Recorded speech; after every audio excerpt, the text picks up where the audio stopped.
Okay, yeah. Let's start the class by coming up to personal power. Now, personal power, like last class, we discussed about formal power, where it is more with regards to position. Now, personal power is about individuals' characteristics, your characteristic, you as an individual. Now, that has nothing to do with the position.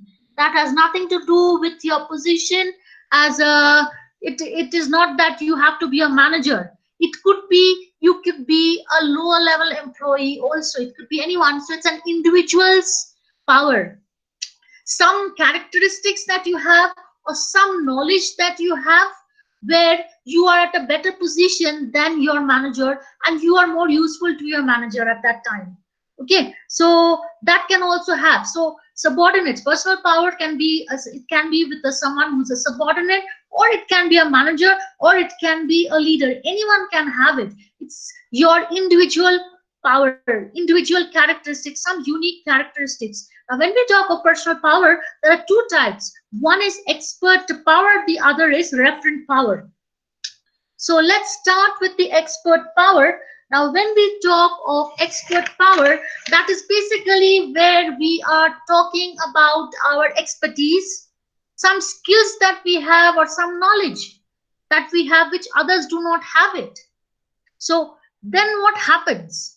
Then at that time, we as employees, we are in a better position than the manager or any other member of the organization, because we have a higher knowledge or a better knowledge. We have some special skills which others do not possess. So it's expert. Expert or comes from the word expertise, that is special skills. So what happens, I gave you this example last time also. Now what happens is, if suppose on a weekend, what happens is the database crashes in your organization. So what happens, your boss is now worried what's going to happen. Nobody knows, people are leaving. So suddenly you go up to your boss and say, hey, sir, I can fix this. I can fix this for the time being. For the time being. So what happens? You at that moment means what? You have that expertise, the skills, and your manager is actually dependent on you. Okay, so it is not a formal power. It is power based on your expert knowledge, not a formal power, but based on your expert knowledge. You have the power. Your position must be maybe below, much below than your boss, but you have the power, the expertise, your knowledge which nobody has. Okay, next that we come across, next type of personal power is the referent power. The word referent comes from the word reference. What happens is, we sometimes idealize certain people. We are moved, we are totally mesmerized by certain people, and we are idols. We want to follow them. Now we want to follow them. And so we would like to do whatever the person says. We would want to be in their good books. So this is basically an example of also where we have charismatic leaders. Charismatic comes from the word charisma, which is charm. If you are the boss and you are a charismatic leader, people are charmed, moved by you and with your personality, and they will do whatever you have to say. They will be following whatever you say. Why? Because of the manner in which you deal and treat your subordinates, treat the subordinates. They like it, like the way you deal with your subordinates, like the way you handle things, so they would just follow you. They are totally mesmerized. So I give an example here. Say for example, if Karma thinks that her boss is a great manager. So what happens to great manager? Why? Because person manager is easy to talk to, is always there when the and always praising her when she's doing the work, and also she sees that the boss is working also overtime along with the employees. So she does not hesitate to also work overtime if requested by her boss. So you start doing whatever your bosses say. Okay, now the question that comes up is, which bases of power are most effective? Okay, last class class we did discuss about personal formal power, and today we have spoken about personal power. Now if we look into the real life, we see that personal powers are more effective. Why? If we talk of positive formal power, what happens? You are pressurizing your subordinates. You have to do this, otherwise you are gone. If you do not do this, you are penalized. You do this, then you get a reward. Or I'm in that position, you have to follow because I'm your boss. So it's not your employees, your subordinates are not doing the work because they want to do it, because of your position, because they know if they do not do it, you're going to threaten them, you're going to penalize them, or if they do well, you will reward them, or because they are your boss, so you have to follow, they will follow whatever you have to say. Whereas personal power is based on an individual, so it has nothing to do with your position. So in that case, what happens? That's where the employee satisfaction comes into play. They're happy with the way you are supervising, so they are happy. That's why they would want to do the work. That's why they are more committed. They are more committed, and their performance level also is in a much better way, much better position, because they want to do it. It has nothing to do with your position. So unlike where you talk of formal power, so formal power, where we talk, or where we say, if you start to force people, you are penalizing certain people, you are rewarding certain people. So that in that case, you will not get always the desired outcome. People would work because of your position. They're worried, they're threatened by your position.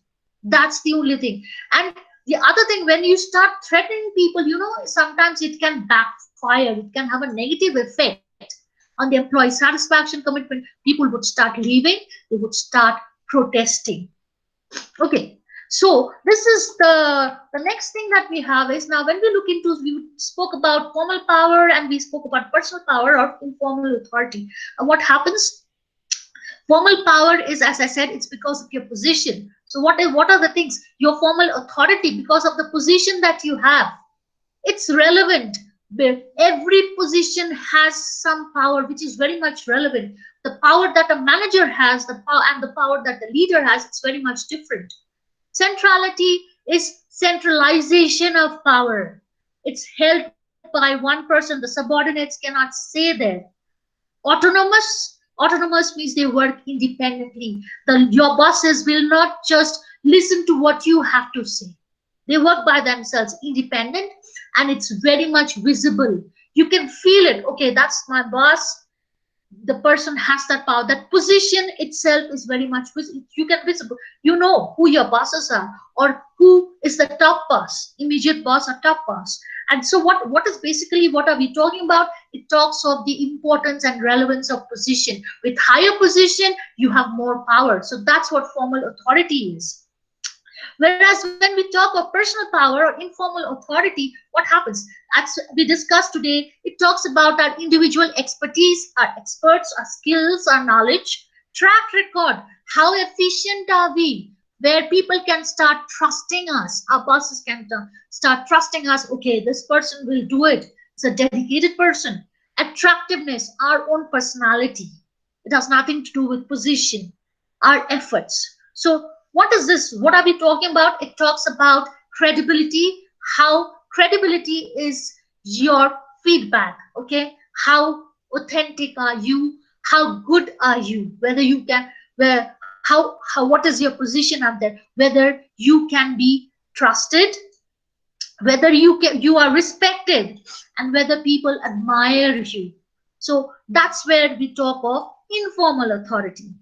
Okay, and the last thing that we have for today's class, I'm not going to go into something more further than this, because of we have this issue of the internet. So what happens is, in order to accomplish a goal, vision, when we talk of vision, when we talk of who's the leader up there, when we talk of motivation, mobilization of resources, how can this happen when we have a leader who's also able to manage? Now, leader means what happens? The leader has to define has to be a visionary, has to have a proper vision where he or she would want their organization to be 10 years down the line, have proper strategy, should create some value in the organization which others would follow, should be able to influence and inspire the employees, should have people followers, should be able to lead, should be focused. People in that organization should be able to be focused, should have a charismatic style where your employees would actually start trusting you, they'll start following you, they'll start doing whatever you say, should be a risk taker and should be able to go for change whenever required. And whatever the way you work, it should appeal to the heart, it should not be superficial, it should come from within, the drive should come from within, it should be proactive, you should take actions beforehand, not wait for things to happen, should be able to give directions to the employees, your employees should raise expectation level of the employees of the organization. When you represent outside, expectation level should be high, it should go up, should ask questions to the employees, just not say, okay, you have to do this, you have to do that, but you should ask your employees, okay, do you think this is right, do you have any questions, do you have any suggestions? So this is when you are a leader, but you should be also able to manage means with implementing the proper policies and procedures. Policies and procedures come from strategy. Now, creating value will lead to, if you have a create value, you can actually count the value. Count the value means at the end of the project, what is the value that is being created? Can you actually see it? Not just saying something, but can you actually, have you actually done? Now, when we talk of influence and inspiration, that's where we have power. You should be able to have proper power and should be able to control the organization, control the employees, have followers. Means what? Here, in case of managers, you should have proper subordinates who should be willing to work. Not just leading people, but you should be also managing the work. You should know how to manage the work. You should know how to do it. Your people in that organization should be focused. Just employees being focused is not enough. The work that you're doing should be also targeted, should be also focused. Okay, now you should have a charismatic style where people are following you, but that doesn't mean they will do anything that they want. If required, you need to be also have some authority. Charisma with authority is required. Okay, now when we talk of risk taker and change seekers, but at the same time you should know when to averse the risk, and you should also be talking about stability. It should appeal to heart whatever you're saying, right? But practically what also happens is it should appeal to head also, not just heart. If you go just by heart, you're gone. Your head should also start thinking. It has to be both. You need to be proactive but also reactive at times. Certain times things are changing, you need to react immediately. You cannot take actions always. Say for instance, say if you look into the present situation, what has happened, there has been the recent pandemic that is going on. So you need to react. You saw how the academic institutions have actually shifted from regular classes to online classes. That is reactive. Setting direction. Also, parallelly, how can you give directions when the planning is done in details? You raise expectations, you raise expectations of your employees when you are able to maintain your position, your status, when you know what is right, when you can actually maintain your position. Ask questions. You're asking your employees to ask questions, but you should be able to give directions when they're asking questions to you. So only when you have a combination of leading and managing together can an organization be able to accomplish a goal, on proper goal, able to explain the vision. The figureheads means there you can know who are leading, who are the topmost at that time, who are leading, where people would have figureheads. This comes from the word it's a father figure whom people would idealize, employees would idealize. You should be in that position where your employees are idolize you, they want to become like you, they want to follow you. You would be able to motivate others, and you would be also able to mobilize resources. Okay, so that's what we have for today's class that we have, where we talk of when we are talking about with the presentation. Now, my question to you here up here is a couple of things. One, which comes up is you are doing your assignment at this moment. Now, just a quick briefing on the assignment that you all have done, you all are doing. That is where it's basically where you see an employee who is in a from a different department, who is in a higher position, who's presenting, but there you see he is being criticized by others who are below, who are juniors. So that is quite demotivating. So the question was, what can be done in such a situation? Though you have that position, but people who are below you are criticizing you. They do not allow you to work. They do not allow you to do their work, or they do not allow, they are always criticizing you, preventing you from doing something good. So what can be done? So this is a big problem that comes up, and that's what we explained today. Like, even if you have power, it doesn't mean that you can actually be good. You need to actually have to be a good leader as well as a manager. It has to be a combination, otherwise problems will come up. So that is basically your question that you have today. So again, like when you're doing it, just be very careful how you're doing. You think of yourself in that position and start answering the questions. And I know VLE may work. I don't know whether VLE is at morning it was not working, so just check. Could be it's working right now. So when you're submitting, submit on, as I said, submit on the classroom page as well as on the VLE. If by chance VLE is not working, we can't do anything at this moment. Okay, because today was a bad day, right? And a little briefing on what you all had done in your last class. Some of you did not do the in-class activity, and so you lost marks in your class participation. So I saw what you all had written, and I mean, the way you all had said, and whatever you all have done, those who have done it, it was fine for me. Okay, so that's all that I have today for you. Now, if do you all have any question? Any of you have any question? Is there anyone who has any question? No, ma'am. No, No, madam. ma'am. Okay, okay. So if you do not have any question, what I'll do is I will actually, yeah, what is, let's see, I see someone telling me, yes, Tandem saying about 3 paragraph is fine for your assessment. Yeah, it's fine for me. Hanan, I gave you a word limitation. It's fine. It's fine for me. No problem. As long as you are able to defend yourself. Okay. Okay, so that's what we have for today, and I'll stop the class right now, and I'll see you on